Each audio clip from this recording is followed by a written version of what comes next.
Good evening, viewers, and welcome to Breaking Views on NDTV. I am Ankit Tyagi. What is the top focus this evening? There are some voices which are we are hearing in Karnataka. So we will talk about the political discourse which is taking place in Karnataka, and is that how the poll pitch for the state for the upcoming elections is being set. Why am I saying this? Because there is fresh political controversy in poll-bound Karnataka, ladies and gentlemen. Fresh because it has been raked up now. But when you hear the line and length, it's not new. You've heard it many times. It's not about the potholes in Bengaluru or the traffic mess or the parking issues in Karnataka or civic issues that people across the state might be thinking. The people in Karnataka might be hoping that at least ahead of elections, that is going to be the talking point. You know, voters' issue, the issues that have an impact on your life if you are in Karnataka. But the ruling party in Karnataka, the Bharatiya Janata Party, wants to take you back in history. Not talk about 2023. Otherwise, why will the BJP president, state president, Nalin Kumar Katil, talk about fighting the elections on Tipu versus Savarkar issue? Not on his government's achievements, but completely on Tipu versus Savarkar. Even going ahead to challenge the Congress leaders, Siddaramaiah, for a debate on this issue. Tipu Jayanti ಹೆಸರಿನಲ್ಲಿ ಈ ದೇಶದಲ್ಲಿ ಬೇಡ, ಈ ರಾಜ್ಯದಲ್ಲಿ ಬೇಡವಾಗಿರ್ತಕ್ಕಂಥ ಟಿಪ್ಪು ಜಯಂತಿ ಆಚರಣೆಗೆ ಅವಕಾಶ ಕೊಟ್ಟರು. ಸಾವರ್ಕರ್ನ ಬಗ್ಗೆ ಅವಹೇಳನದ ಮಾತುಗಳನ್ನು ಆಡಿದ್ರು. ನಾನು ಇವತ್ತು ಹೇಳ್ತೇನೆ, ಮುಂದಿನ ಚುನಾವಣೆ ಸಿದ್ದರಾಮಣ್ಣ ಬನ್ನಿ, ನೀವು ಸವಾಲಿಗೆ ಟಿಪ್ಪು ಮತ್ತು ಸಾವರ್ಕರ್ನ ಮಧ್ಯೆ ನಡೀತದೆ. ಈ ದೇಶಕ್ಕೆ ರಾಷ್ಟ್ರಭಕ್ತ ಬೇಕಾ, ಸಾವರ್ಕರ್ ಬೇಕಾ, ಟಿಪ್ಪು ಬೇಕಾ, ಚರ್ಚೆ ಮಾಡೋಣ ಬನ್ನಿ. Now, Mr. Katil, for viewers, those who understand the politics of Karnataka, this is not something new. This statement, this polarizing statement, is not a new statement that Mr. Katil has made. And why I'm saying that? Because, you know, many times he has been unabashed about telling voters that their civic issues don't matter. What you think should happen in the state elections, that doesn't matter. What should matter to the voters of Karnataka is issues like love jihad. And that's the reason why BJP should, in fact, be brought back to power. That's the statement that he made, which you are seeing right now on your screens just a few months back. Meanwhile, while you would expect, you know, the Congress party, which feels that they have a solid chance in Karnataka, they will talk about people's issues, may stay completely clear of polarizing trap. But, you know, you may be expecting too much. As senior Congress leader and former Chief Minister of Karnataka loves to contribute to this narrative by his own Hindutva statement. Listen in. ನಾನು ಕೂಡ ಹಿಂದೂನೇ, ಆದರೆ ಮನುವಾದದ ವಿರೋಧಿ, ಹಿಂದುತ್ವದ ವಿರೋಧಿ ಅಂತಕ್ಕಂಥದ್ದನ್ನು ತಿಳಿಸಿದೆ. ಮತ್ತು ಯಾವುದಾದ್ರು ಧರ್ಮದಲ್ಲಿ ಕೊಲೆ ಹಿಂಸೆಗೆ ಪ್ರೋತ್ಸಾಹ ಇದೆಯಾ? ಯಾವುದಾದ್ರು ಧರ್ಮದಲ್ಲಿ? ಆದರೆ ಮನುವಾದ ಇದೆಯಲ್ಲ, ಹಿಂದುತ್ವ ಇದೆಯಲ್ಲ, ಕೊಲೆ ಹಿಂಸೆ ತಾರತಮ್ಯಕ್ಕೆ ಪ್ರೋತ್ಸಾಹ ಕೊಡ್ತದೆ. That is the difference between Hindu Dharma and Hindutva. And the funny thing is that the BJP state president rakes these issues at a time when last month, if you remember, Prime Minister Narendra Modi in the BJP's national executive, two-day national executive that took place in the national capital in Delhi, he spoke about, the Prime Minister spoke about reaching out to the minorities. The Prime Minister, in fact, even went ahead and said that, you know, reach out to those who even don't vote for us. More inclusive pitch by the Prime Minister. Sabka Saath is what the Prime Minister was preaching for his party men, asking them, telling them, that's the line that they have to toe. But like you are, you know, seeing in this in this graphic that we have put out, this is what the Prime Minister's pitch in the National Executive was just last month. But now it seems, and many of you would also be wondering, ladies and gentlemen, whether Prime Minister's message has not gone down to the grassroots, or has it not been received by Mr. Katil, or is it deliberately a ploy to ignore what the Prime Minister has said on the altar of real politics? But then, can anybody in the Bharatiya Janata Party choose to ignore, dare to ignore, in fact, the words of the Prime Minister? Or is there an understanding?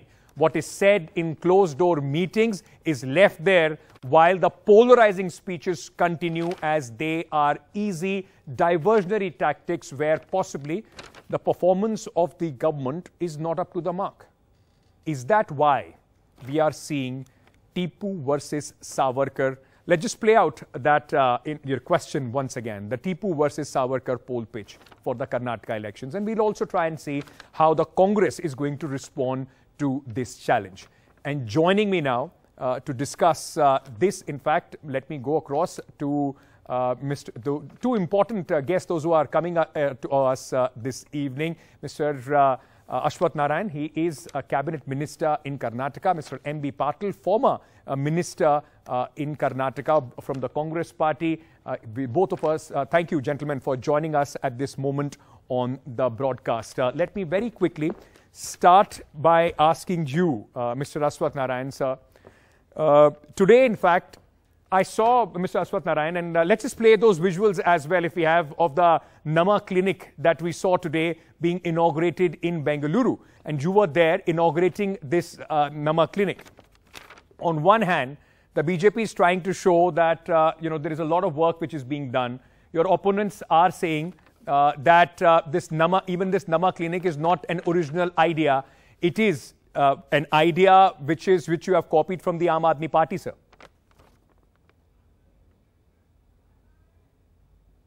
See, Mola Clinic is a very primitive clinic.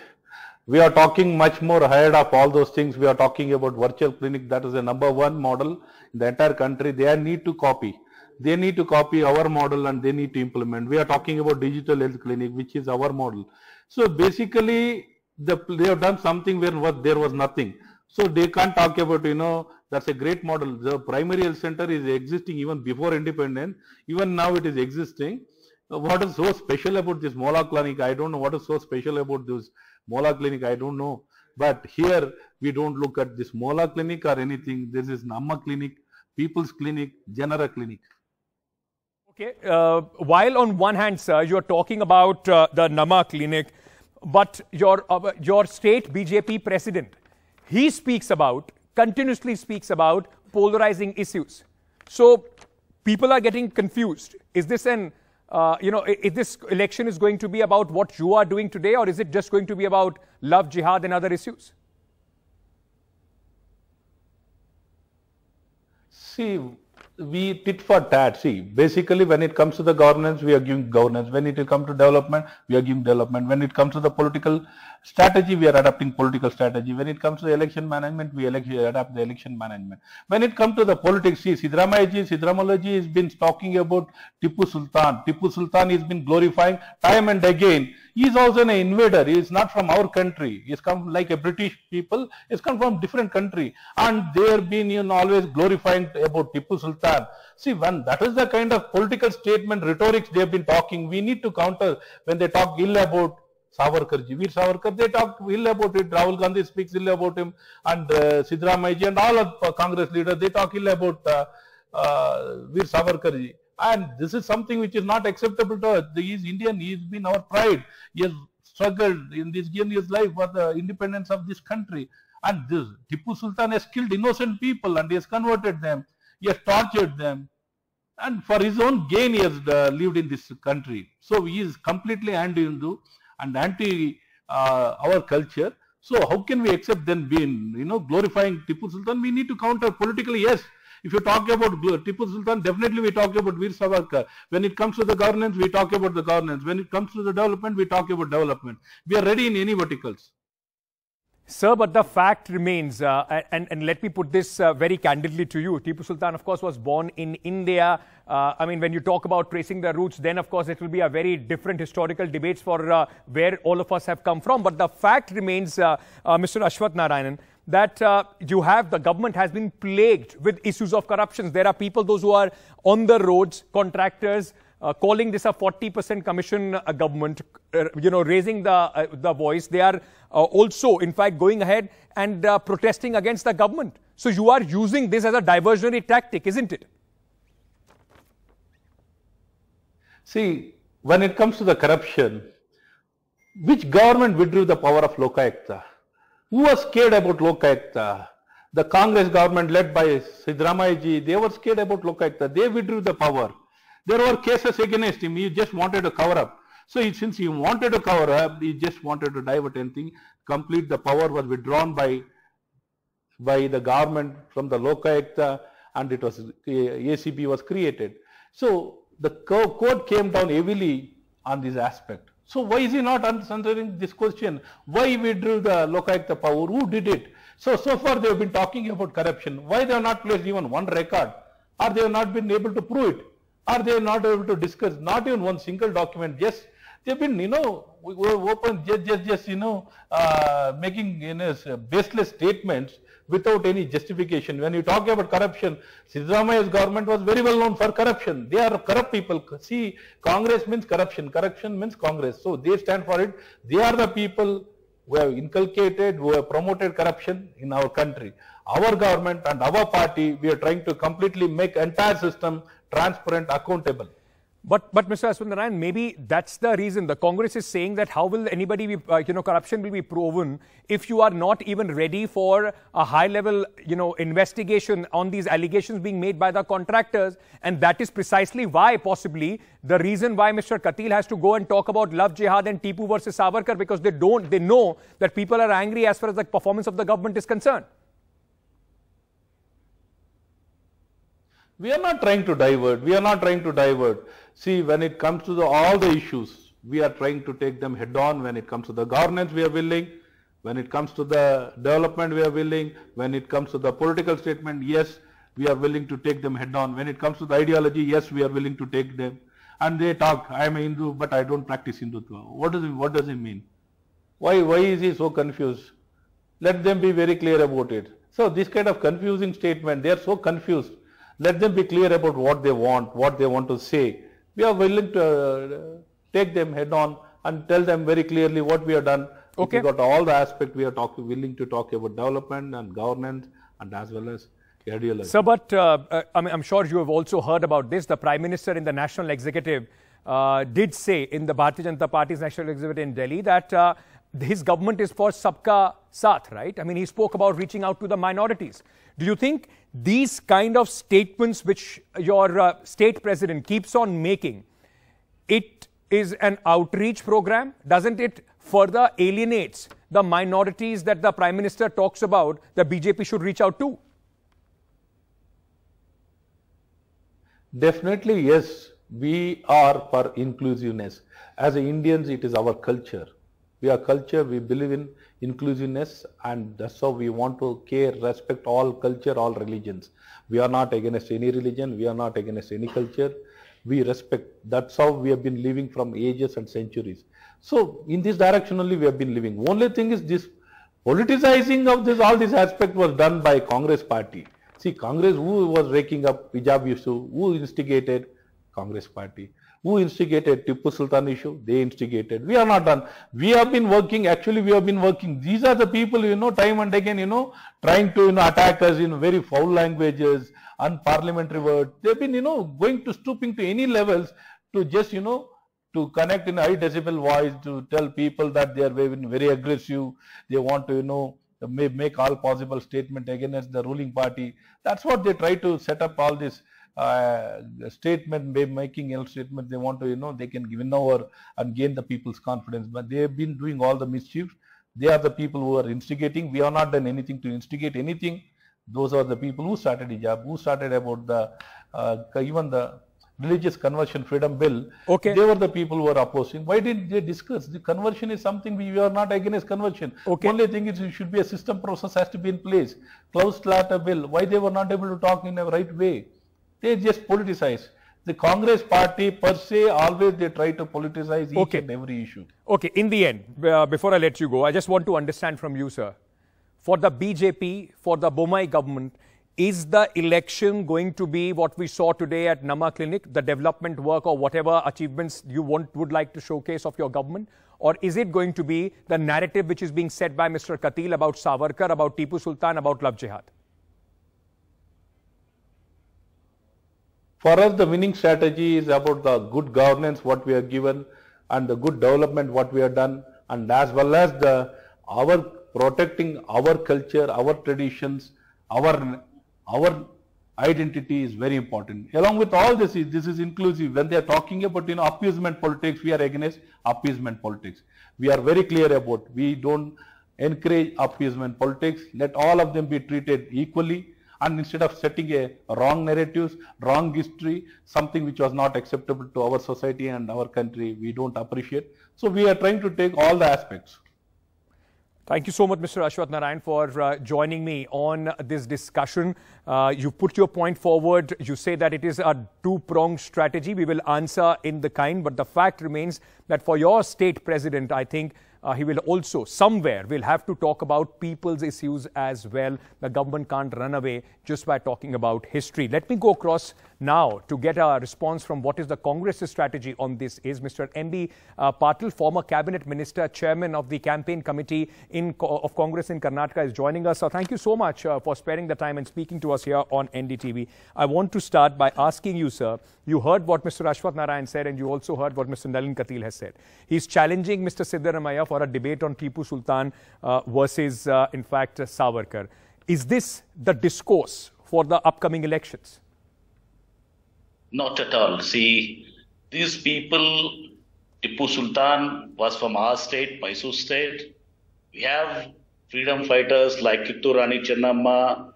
We have Sangoli Rayana. We have Ballodi Mallamma. So many people are own people. See, these issues have become stale. This hijab, then halal, then all these things have become stale. They don't have anything to say. They have failed as a government. They failed as a government. Just I'll point to one example. During 2013 to 2018, when 5 years of Siddaramaiah government, we built 15 lakh houses. This BJP government, in the last 3.5 years, they have not built a single house. When I say single, I say single, not a single house across the state. See, they are not concerned about people, building people's lives, bettering people's lives. They are only trying to polarize by these issues and nobody will take it. Let me tell you, nobody will take. People are fed up. People are fed up with this 40% commission government. Corruption is very high. Right. And this corruption issue is not by us. It is by the contractor association. And as Mr. Ashwath Narayan was talking, I'll tell you one thing. Yes. See, if there was any corruption in Congress government between 2013 to 2018, these people, Mr. Yediyurappa, Bommai, Mr. Ashwath Narayan, were there in opposition. What is the role of the opposition? You should have exposed if there was any corruption. They didn't do it. Now 3.5 years, let me complete. 3.5 years, they were there in government. So 8.5 years, they are keeping quiet. Now when the contractor association and the came up with this 40% commission issue, now they are talking about Congress. Okay, I want to understand. Sir, they have failed as a government. There was no development. Karnataka, as you was talking about the Mohalla clinic, Namma clinic. See, I tell you, it is not these people who have built the state. It is the Congress which has built up the state. If today there was S.M. Krishna's government, all this development has happened. Let that be decided by the people who has done more for the people of Karnataka. But tell me one thing, sir. If I'm not mistaken, if this is the issue and if the narrative that you want to set is the failures of the government, then don't you think that Mr. Siddaramaiah is taking a contrary line or possibly is not on the same page as you are? Because he goes out and he then talks about I am Hindu and Hindutva and RSS and Tipu Sultan. The fact remains that you give this opportunity to the BJP yourself to change the narrative and take it to this polarizing pitch. People have now forgotten all these issues. For your kind information, people have forgotten all these issues. This hijab, halal, everything people have forgotten. They know these people have failed.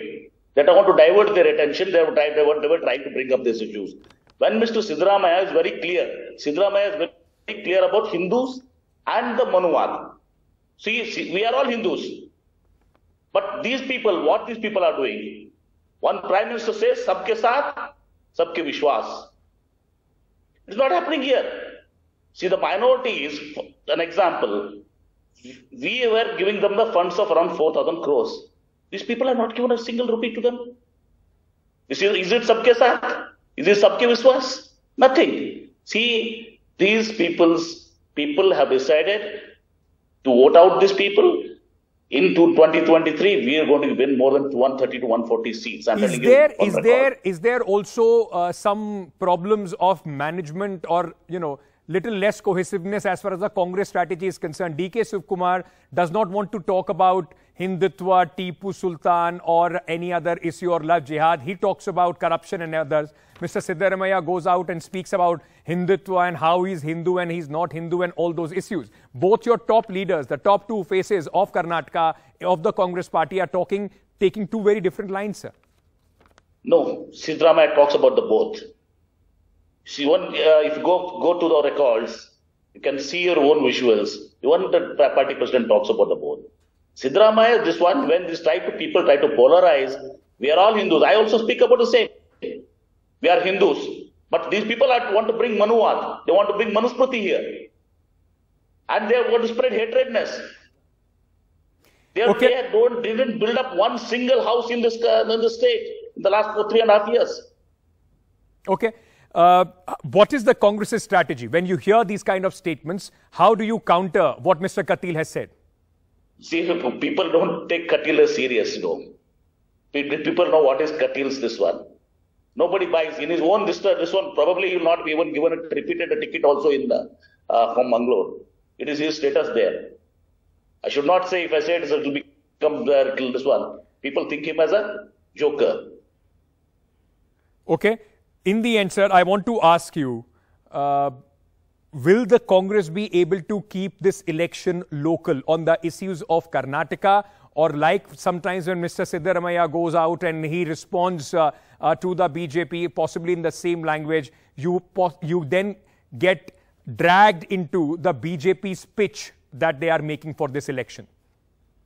The one as regarding the freedom fighters, whether it is Tipu Sultan, whether there is Kittur Rani Chennamma, there is Sangoli Rayana, there is Galwadi Mallamma, Vanke Obowa, so many people are own people who have fought for the freedom against the Britishers. It is not Veer Savarkar coming over here. Okay. Nobody will accept Veer Savarkar. People don't know about Veer Savarkar here in Karnataka. Number one. And second thing, the failure of the BJP in the last 3 years, the corrupt thing, no development. People are fed up. Okay. People are fed up in both the issues. They want to polarize and there's no development. People have understood them well. So on both the issues, people have decided. Right. When Yediyurappa was there at the helm of the affairs for the party president, people voted him to be a chief minister. Then also they did not get 105 seats. Okay, sir, I'm completely out of time. I will have to leave it there. The challenge, the battle lines are drawn. The challenge, of course, for the Congress party, of course, is to make sure that this election remains local, whether the Congress will be drawn into this entire pitch that the BJP is making at this moment. Not at all. That possibly is going to be the key question to answer in the days to come. Thank you so much for joining me on Breaking Views and sharing your views on the program.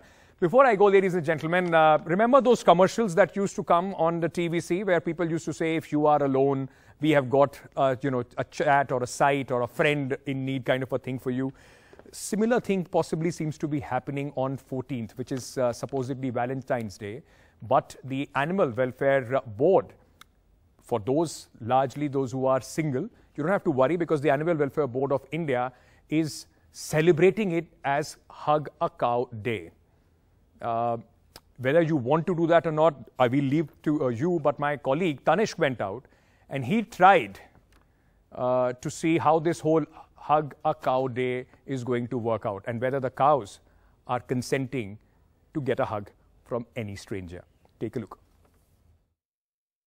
The Animal Welfare Board of India has issued a notice appealing people of India to celebrate 14th February as Cow Hug Day. Now we came out to have a taste of what it feels like to celebrate the Cow Hug Day. But first, let's buy a present for a cow. Let's go.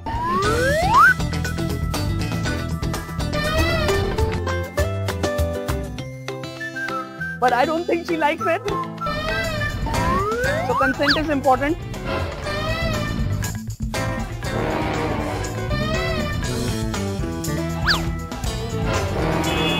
No. Well, I tried hugging the cow, but certainly I'm not the right kind of guy for it. I thought I might uninstall Tinder and Bumble, but certainly that's not what's going to happen. With camera person Sanjay Kaushik, Tanishq Punjabi for NDTV. While Tanishq is still scratching his head whether he wants to celebrate the Valentine's Day or hug, a cow day, we leave it up to you. Whether it is Valentine's or this, whosoever it is, a cow or a human being, do take their consent. Don't be a pylon. Thank you so much for tuning in. We'll see you next week. Thank you.